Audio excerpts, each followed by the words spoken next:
She couldn't talk, but I would read poetry to her every day. I could only define love in a relationship I had with Sue.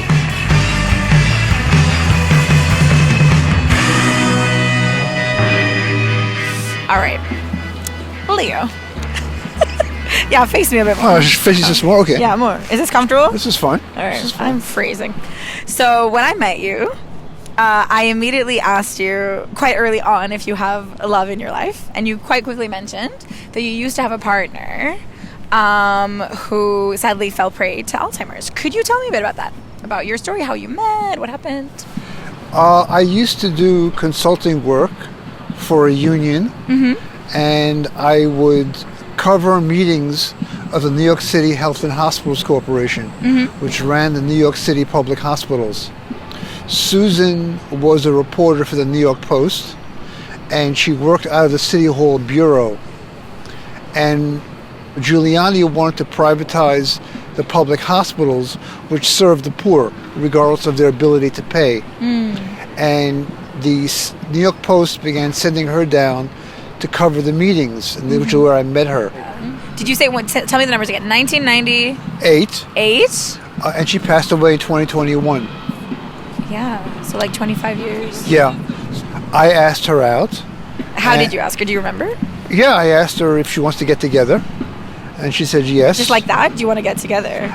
We had known each other for 4 years. So how do you transition, from like that sort of friendship and professional relationship to more? I think what happened was my father died in January of 1998. I'm sorry for your loss. And it was an abusive relationship. Oh, I'm sorry. And that sort of freed me from that situation. And that's when I decided I was going to ask her out. I had a share in a beach house on the Jersey Shore, and I invited her to come out to the beach house one Sunday afternoon. That's so nice. And she knew it was a date? Did she know? Of course, yeah. It was on a Sunday. It was on a Sunday. And it was her day off. So that's how you know? So she put two and two together and realized it was a date. Amazing. So you met a bit later in life? Yes. Did you have any big love before? Like anyone you lived with? Or? She was the first person I connected with. Wow. I had relationships before, but she was the first person that I had moved in with. That's beautiful. I love that. And we moved in together in an apartment in Riverdale section of the Bronx. Yeah. In March of 2003, and her health started deteriorating in 2006. And I began noticing strange things about her health. Number one, she forgot my birthday. She was also mechanically inclined. So one day I come home from work and she fixed something wrong. She fixed the door on a TV cabinet set completely wrong. And then I noticed that the plants started dying, which she bought. She had difficulty driving. I don't drive, she drives. The last vacation which she drove was in 2008. And she had like 3 or 4 near accidents. Close near accidents. With you in the car? With me in the car, yeah, right. Wow. Oh my gosh. I said to myself after that, no more car. Yes. And the last vacation we had was in 2009. We took the train to the Jersey Shore and stayed at a hotel for like a week. It was wonderful. It was great. But I had to manage her care. I couldn't leave her alone. She wouldn't go out of the apartment. I had to bring home food so she would have dinner. And then the week of New Year's 2009, 2010, she was getting more and more agitated. It became, I love you, I hate you, I love you, I hate you. I brought her to the emergency room at Montefiore Hospital, and she was hospitalized. And 2 days later, she was placed under nursing home care. So she remained in nursing home care from the end of 2009 until March 5, 2021, when she passed away. Wow. While she was in nursing home care, I visited her every day. Oh my God. I managed her money, I managed her health care, and I stayed with her. I was her legal guardian. So legally, I was in charge of her finances. Half the time when I was there, she was sleeping. Sometimes she was up, sometimes she was asleep. So I really couldn't have a more meaningful conversation than I would have liked to. I understand, but I still think it's very hopeful that she, from what I understand, she was in the home for, 10 years? It's a long time. She was in nursing home care for about 11 years. Yeah. Through 3 different nursing homes. She didn't have late onset dementia, which is what people are mostly familiar with. Yes. With late onset dementia, it's where the parent doesn't remember who their kids are. She didn't have that. She had early onset dementia, which meant that she knew who I was. The whole time. All the time she knew who I was until the day she died. That must have felt good. And I was very hopeful because my job was to keep her brain alive. Yes. Keep her brain functioning. Yes. Because her brain was active. She knew who I was. And she missed you? Would she miss you? Absolutely. Wow. Absolutely. I had one December I had hip replacement surgery, and she was upset that I wasn't visiting her every day. And I had to explain to her, look, I had surgery. And then she understood. Because I told her I was having surgery, but she had forgotten.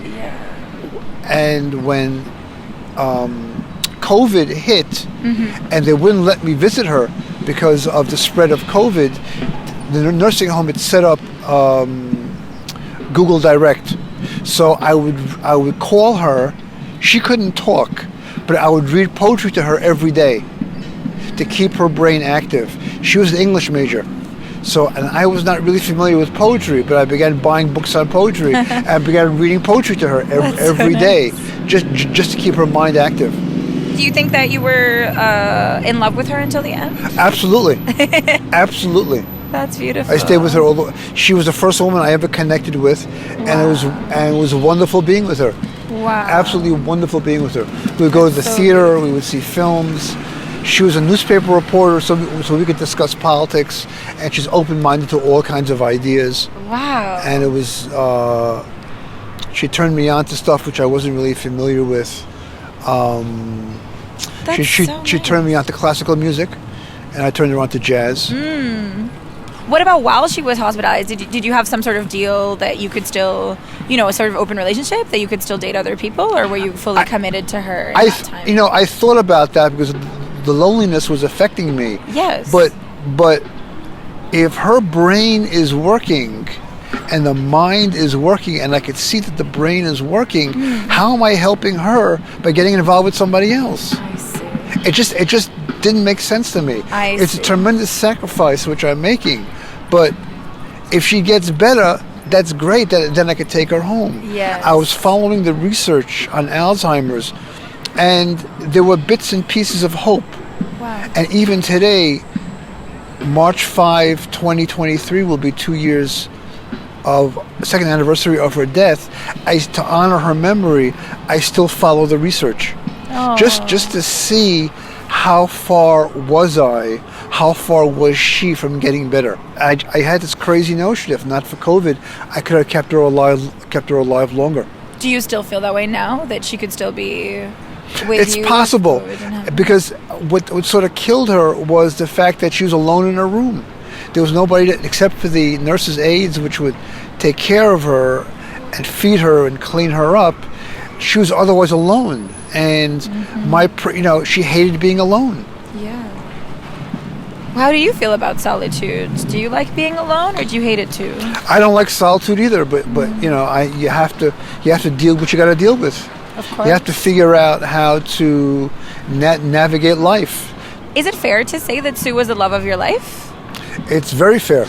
It's very true. That's beautiful. She was. I mean, she was extraordinary. But I've got to figure out that I've got to move on.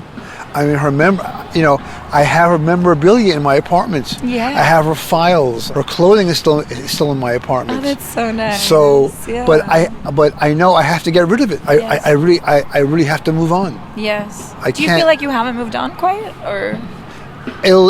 I guess once I find a new partner, it'll be easier. I think so too. Yeah.